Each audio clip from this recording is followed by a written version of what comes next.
84 years of age, herbalist Alvin Anderson is living proof of his philosophy that herbs are the gateway to a long and healthy life. In biblical times, that's all they used was herbs. Now you take, for instance, when David went out to fight Goliath, he bathed in herbs in order to gain his strength. Because Goliath was a pretty strong man, you know, and they offered him everything, raiment and artillery and everything, and he refused. He said, all I want you to do is just bathe me in hyssop, and says that will cleanse me, and I will be sufficient to go out and meet Goliath, and he did. And from that time on, my ancestors back in Africa, they used herbs on down to the present time.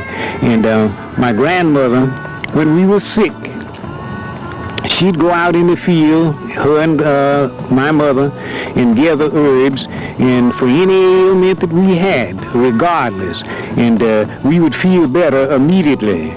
And pork salad, pork root, horehound, catnip, pennyroyal, life everlasting, and what have you. And we used that when we were children because there was no doctors around. The first doctor I seen I was 16 years old before I seen a doctor. There was 11 of us children, and my mother never had a doctor. All she had was a midwife. And we didn't know what medicine was. The only medicine we got was what we got out of the field, and it worked. And we all living today. Now you take some academic herbalist, they'll tell you that pork salad is poison. And you heard the old song about Pork Salad Annie. Well, we are pork salad people. That's all we could eat.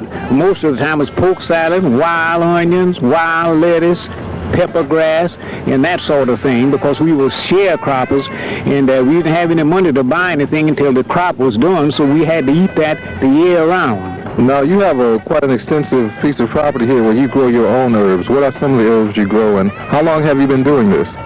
Oh, I've been doing this, well, off and on. Every time I had a little piece of property, I always raised herbs, but when I bought this farm about 20 or 25 years ago, I decided I'd go into the herb business and just raise all the herbs I want, and that I'd get them fresh and get full potency. So I raise practically every herb, pennyroyal, I have lemon balm, comfrey, hyssop, the herb that David bathed in. I raise Egyptian onions. Now the Egyptian onion have more potency than garlic. They recommend garlic, but Egyptian onion have the more potency with less the smell that garlic have. You know, when you eat garlic, you don't want to meet your friends. You know, so but you eat Egyptian onions, they don't bother you so much. Tell us a little bit about your diet and the way you use the herbs yourself. Well, now you should use herbs. Don't concentrate on one herb. You should use all herbs: catnip, peppermint, horehound, comfrey, hyssop. Make tea out of all of them, because, say for instance, now if you have a herb that's good for the liver, well, maybe your kidneys are out of balance. Well, the herb for the liver can work 100%, but you're still not going to feel good because your kidneys are out of order. So you should mix your herbs and take all kind of herbs, and then that'll keep an equal balance, and you automatically feel better. But excuse me. So you drink a lot of herb teas, and you use them in salads and things. Do you eat meat? I don't eat meat. All meat contains bacteria. And when you eat meat, if regardless of how the chicken or the pig or the cow died, it's dead, and you eating something dead. And all meat contains bacteria, so for that reason, I refrain from eating meat. Now, the scripture tells you... Excuse me, how does your diet, how do you eat? What do you eat? Well, I eat some cereal, you know, and bread, whole wheat bread, and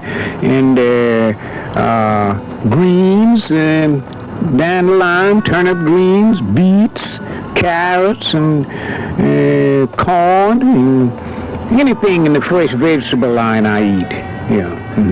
In salad form? In salad form, and then we boil it too, but we season it with all vegetable oil. I never use meat. Mr. Anderson of South Transit Road is available for speaking engagements on herbs and their benefits.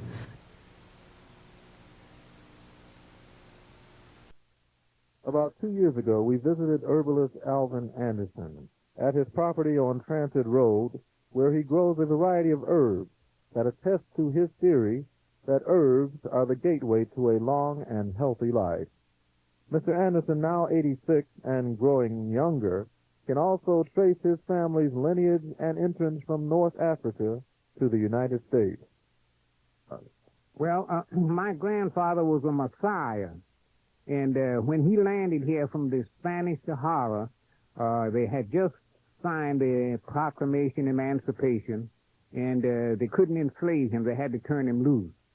So he started as a free man, raising herbs in the northern part of Atlanta, Georgia. And then in that, he passed it on down to us. He was a full-blooded Messiah. And he passed it on down to us. Now, the first doctor I seen, I was 16 years old. There were 11 of us children, and my mother never had a doctor, just had a midwife. So where were you born? I was born in Marietta, Georgia, in 1896. And I've been here 86 years, and I got about 50 or 75 more years coming up yet. I didn't make no preparation to come here, and I'm not going to make none to leave. Okay. Tell us about how you came to be in this area and how you, why you wanted to continue growing herbs and how you got started in it. Well, I came here in fact, after the World War I, I decided to leave because sharecropping and everything was unprofitable in the South.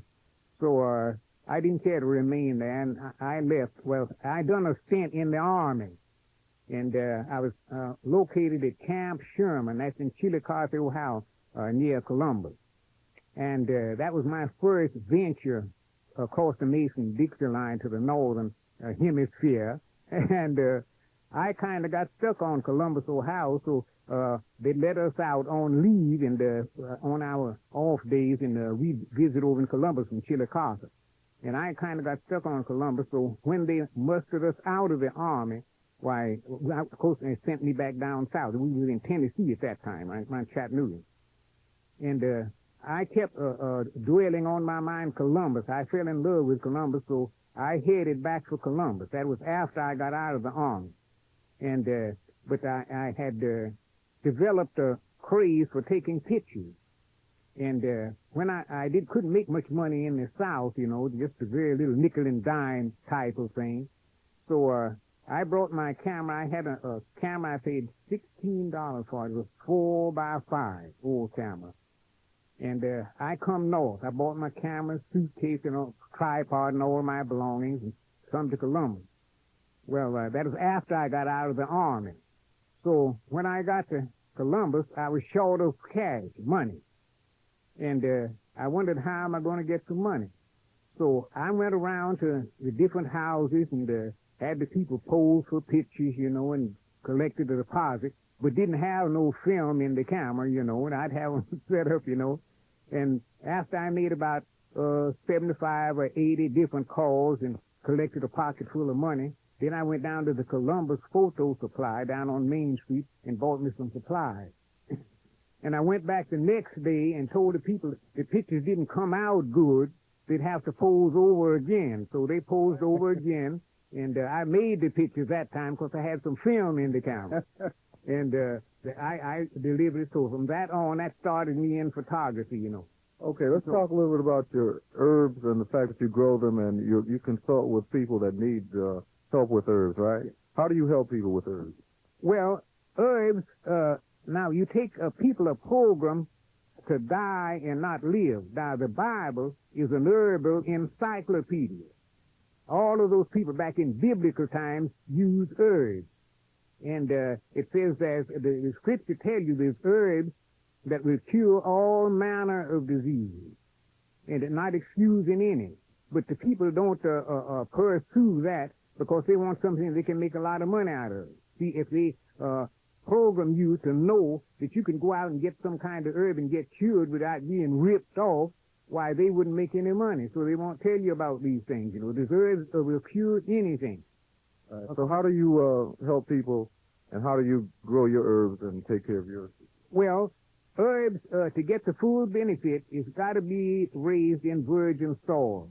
That's one thing, because where they use pesticides, chemicals, manure, and that sort of stuff, some of it goes into the herbs, and maybe you might not get the results that you should have. So you should be sure that your herbs are pure, fresh, potent, and raised in virgin soil.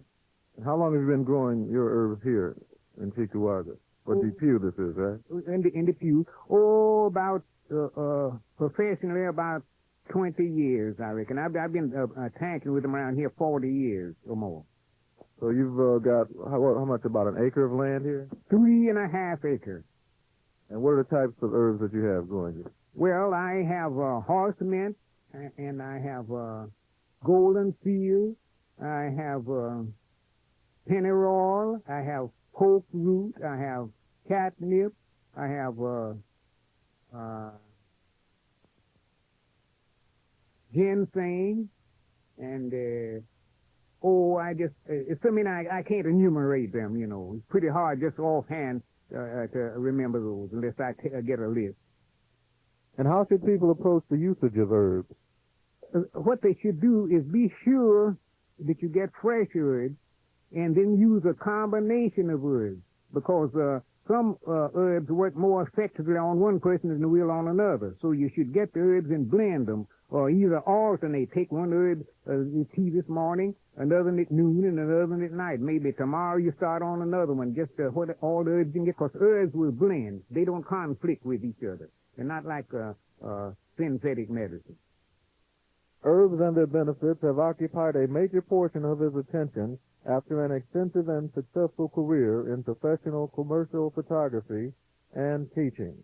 Mr. Anderson reports he receives requests about his herb knowledge from countries as far away as Tanganyika, Poland, Barbados, and others. But lucky Western New Yorkers can call the herb wizard for an appointment and visit.